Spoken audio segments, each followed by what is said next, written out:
national political outreach coordinator for the Bernie Sanders campaign, and he's here to tell us that starting a third party is actually doable. Now, Nick, we've talked before about a third party, and you're trying to coalesce the people on the left who realize that we need a force outside the Democratic Party to have real change. Because the point that I made was that, so here we are 2 years after Bernie's campaigned his primary where he was calling for a revolution. Here we are 2 years later, and we just had our primary in California, and California is going to send Dianne Feinstein, Nancy Pelosi, and Kamala Harris back to Washington, D.C. So we didn't have a revolution. It didn't happen. This idea that Bernie wants people to get inside the Democratic Party to take it over with progressives isn't happening either. It's not happening. I'm just telling you what's happening here in California. This is when I say, oh, Jimmy, that's just one state. This is the bluest state in the country. Right.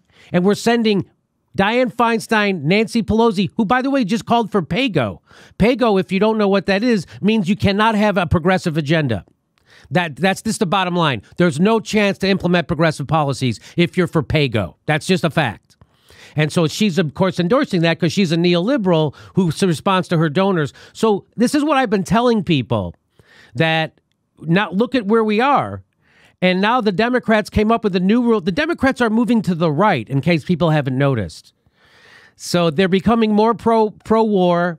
They're becoming more anti-progressive. They just had a new rule in the DNC, which tell us about this new rule, Nick. The Rules and Bylaws Committee met last Friday in Providence to discuss changes to the presidential nominating process and to the party's rules.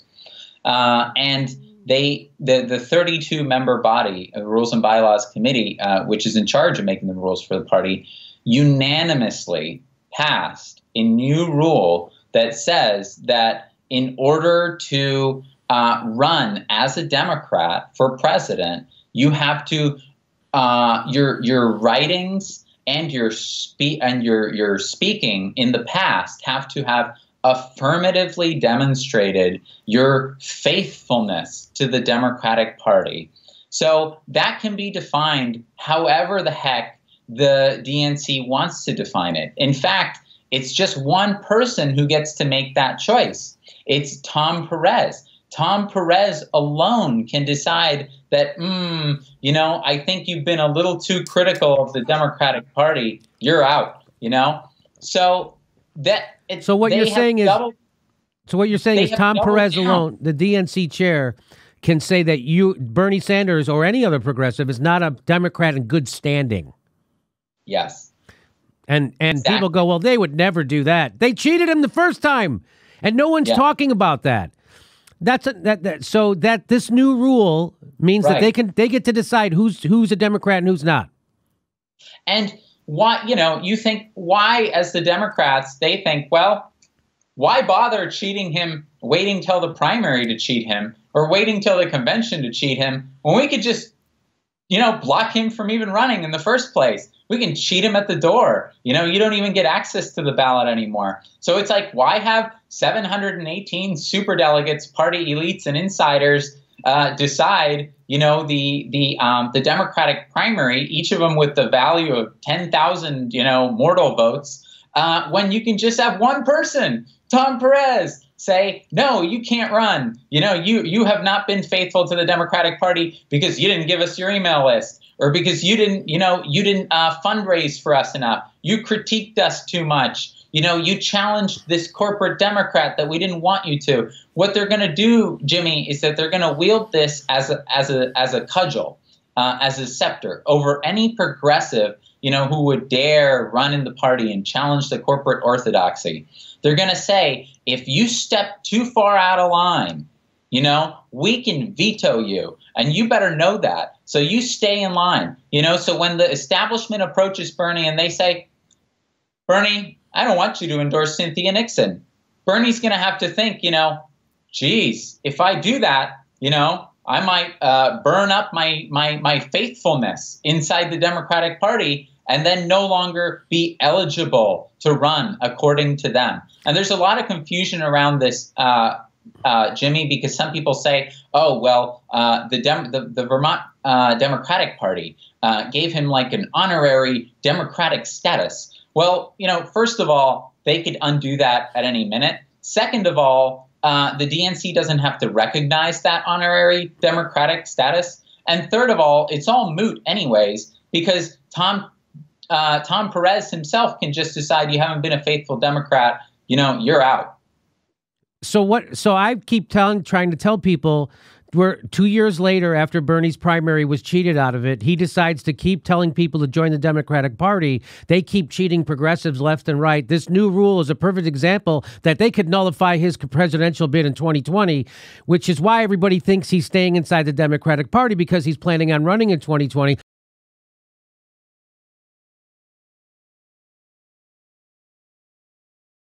Right. And he can't overcome their cheating this time, and he loses. What has he accomplished in these 4 years? Because progressives are not taking over the Democratic Party. Contrary to popular belief, the Democratic Party machine is defeating progressives left and fucking right across this country right now. Just like I told you, and the Democrats left here, the bluest state in the nation is sending Dianne Feinstein and Nancy Pelosi and Kamala Harris back to Washington, D.C. So why do you think Bernie is doing this? Because if he doesn't win in 2020 and he has created no progressive movement. That's the problem. I think that Bernie thinks that he can win in 2020, but really everything that the DNC has done, what the Rules and Bylaws Committee is doing, says otherwise. The Democratic and Republican Party are controlled by the same donors, the same corporations. Do you think for a second, does anybody think for a second that if those donors said, block Bernie from running, or let him run but sabotage him during the primaries or the convention, that they wouldn't do it? Of course they would do it. That's what they exist to do. They're each that's who they're accountable to. So I agree with you, is that as a result of I think Bernie wanting to run in 2020, the entire movement has been overly oriented, towards the Democratic Party, without kind of like, without building the alternatives and the backups, that we need. It's become very clear that what we need is an independent party, is we need a major third party, and it can be done. I've told you before that the number of signatures that it takes to get on the ballot as a third party nationwide is less than the number of signatures that progressives collected for one ballot initiative in Florida for the Felons' Rights Restoration ballot initiative. They collected 900,000 signatures. It takes less than that to get on the ballot nationwide. So let me explain this really briefly, what happened. So in Florida, there was a ballot measure to reinstall voting rights to felons. Right? That's what it was. They got 900,000 signatures for that cause. In Florida alone, the progressives got 900,000 signatures for that issue alone. You're saying it's less signatures than that. It takes less signatures than that to get a third party on the presidential ballot nationwide. Yes. Yeah. And so when people say it's too hard, you're saying that's just a bullshit talking point that progressives have internalized and then repeat, right? Right. Because Jill Stein was on the 48. She had ballot access in 48 states, right? So the Green Party is very good at getting ballot access. So this idea that you can't get it is ridiculous, right? It is. It's absurd. The people who say that you can't get on the ballot or that a third party is too hard, they don't actually know the rules. They haven't looked into it. They haven't invested the time. They're just repeating the received wisdom from the Democratic Party. Those are Democratic Party talking points.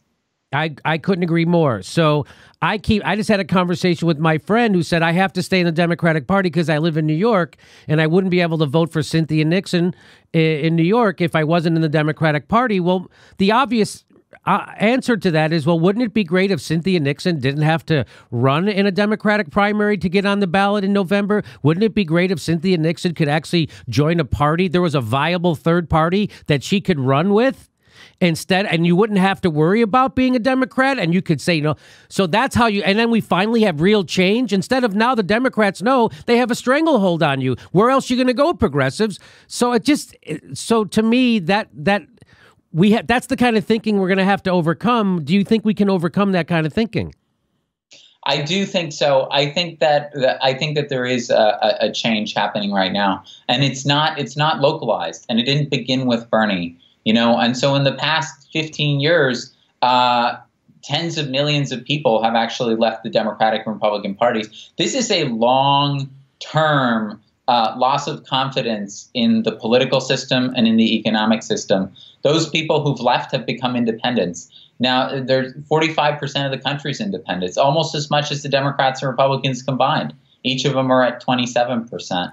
The number of people calling for a major third party has risen to a historic high. Almost 2 out of 3 people are calling for a major new party now. 2 out of 3 Americans. And what I try to convey to the progressive movement, Jimmy, is that we cannot revolutionize this country by disregarding the will of the people. The people are telling us what they want. You know, we can't say, yeah, I know you say you want an independent party, you know, because you've lost confidence after being screwed by these 2 parties for decades, but we know better. Let me tell you what you want. Let me tell you what you need. That sounds a lot like what Hillary Clinton did to us. That sounds a lot like what the establishment Democrats do to us. Yeah, you want single payer, you know? Yeah, you have to choose between, you know, your groceries and your medical bills, but you don't really want that. I'll tell you what you want, you know? It's a lot. So there's no way that we're going to do that by becoming elitist in that sense as a movement and saying we know better than you. I couldn't agree with you more, Nick. You know, this whole idea that we can't have what the rest of the goddamn Western world has, which is 3 and 4 viable parties, which is obviously unbelievably needed here in the United States. In fact, Bernie talked about it his whole career up until the last 2 years. Yes. He talked about the need for a third party, the need for a movement, a progressive movement outside the Democratic Party. He talked about it all up until right until the point to where he actually could make a difference. And then he stopped talking about it.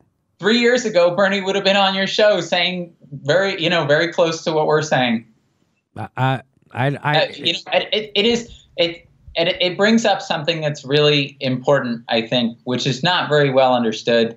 And that is that the Democratic Party has been neutralizing progressive movements for a long time. It has not survived this long by making itself available to be taken over, you know, by being democratic. Instead, it has a model. What it does is it blocks most progressives and people who don't follow the corporate orthodoxy at the primary level. Okay, most of them are thrown out already. And then after that, the few that make it through, it slowly begins to exert its influence and reel them in. And it has many different mechanisms for doing that. So, once you get there, the few that make it through, they have to show this deference to corporate party leaders in order to get the committee assignments that they want, in order to get the legislation that they want passed, in order to not have well-funded primary campaigns against them. They have to moderate their critique of the party and support these conservative Democrats in swing districts in order to turn legislative chambers blue. You know, they have to then trade favors and votes with neoliberal committee heads in order to get their own legislation heard and brought to the floor of that committee or to the chamber. They have to secure the blessings of the establishment to avoid these, to avoid being challenged. So they have to toe the party line also to get to any higher office. So the minute they get there, the structural dynamics of the Democratic Party and what it takes to, accomplish anything and what it takes to relate to the people there begins to morph and take you over. The longtime head of the Working Families Party,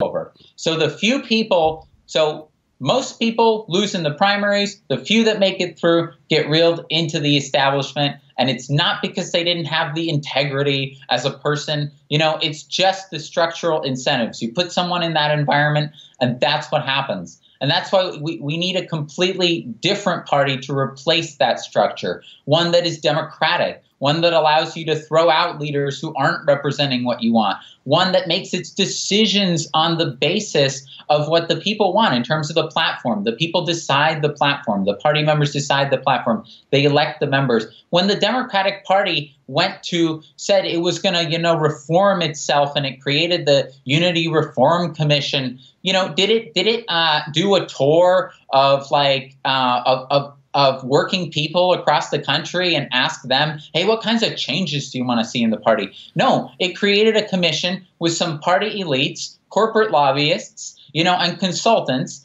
and then gave Bernie Sanders a few appointees on that, a minority, and then said, hey, you guys come up with it, So we're essentially saying that corporate lobbyists that sit on the DNC and on that commission, and consultants and people like Donna Brazile, who literally participated in rigging the 2016 election, are now going to decide whether the political revolution has our permission to continue within the Democratic Party. Wow, that's when you look at it like that, it sounds ridiculous, right? Anyway, Nick, I couldn't be with you more.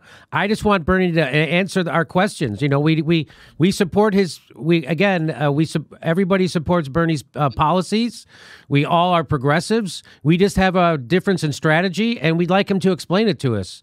Because if Bernie Sanders doesn't become president in 2020, which the Democrats are already right now starting to lay the groundwork to cheat him out of it. And if he doesn't, he's got no movement. There's nothing has happened. Like I said, the bluest state in the country right now, California, is sending two or three of the biggest right-wingers back to Washington, D.C. Dianne Feinstein, Nancy Pelosi, and Kamala Harris. That's the bluest state in the country. So Bernie's hero, Eugene Debs, You just think, what would Eugene Debs do if he were here today? Eugene Debs was a member of the Socialist Party. He ran for president for jail for speaking out against the First World War. Right. So you just think today, if people like Eugene Debs and people who actually, participated in the independent movements in the past, which, by the way, as you pointed out before, have given us all of the legislation that we cherish today, from a 40-hour work week to Social Security and to child labor laws, and abolition and women's rights. If they were here today, they would look at us, with the internet and an ability to organize that is just unparalleled. A technological ability to get the word out with shows like yours. And they would they would shake their heads and think, wow, you have it so much easier than we did back then to organize. It is literally so much easier. Today we have the internet, we have organizing tools that we've never had before. We have the ability to crowdfund directly from the people. We have the ability to get the word out directly to the people. We don't have to go through, a few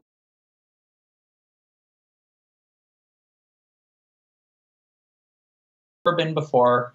And at the same time, the potential of the world that we have to create, of an abundant world, where we don't have to pick winners and losers, where everybody has enough, is higher than it's ever been before. And the ability to realize that alternative is greater than it has ever been before. So what are we waiting for? Well, I don't know what we're waiting for. Again, the Democratic Party has proven itself unredeemable. It is not reformable. That's not happening. They keep going farther and farther to the right. It's not happening. So I just asked Bernie what he thinks he's doing and what the plan is to keep telling progressives to join the Democratic Party, and the Democratic Party turns around and cheats those same people he's telling to join the party. They're cheating him right now. Just like you said, they have this new rule. All the Tom Perez has to say is Bernie's not a Democrat in good standing. You're out of our primary. So anyway, Nick, thank you very much. And people should go to your website, right? Movement for a People's Party. Is that .org? forapeoplesparty.org. Yeah. forapeoplesparty.org. Okay. That's right. Yeah. And if you support our work, if you want to see this happen, please come over, volunteer, donate, contribute, support us, because we don't take corporate money and we're never going to. So we're as strong as you make us. Okay, Nick Brennan, thanks for your time. The next live Jimmy Dore show is July 1st in Portland, Oregon, July 15th in Chicago, and July 27th in Burbank, California. Go to jimmydoorecomedy.com for a link for all those tickets to those shows. Plus, don't forget, become a patron to help support independent media. We give you hours of bonus content every week. Plus, every Saturday at 2 p.m., we do our Solid Chat Saturday. It's our live stream on Saturdays, 2 p.m. Pacific time. Stick around for that. And please make sure you're subscribed. Even though you think you are subscribed to this channel, they're unsubscribing people every day. Just check. Click subscribe and then click the bell to make sure they send you a notification when we're dropping videos. Otherwise, they won't tell you. Thanks for your support.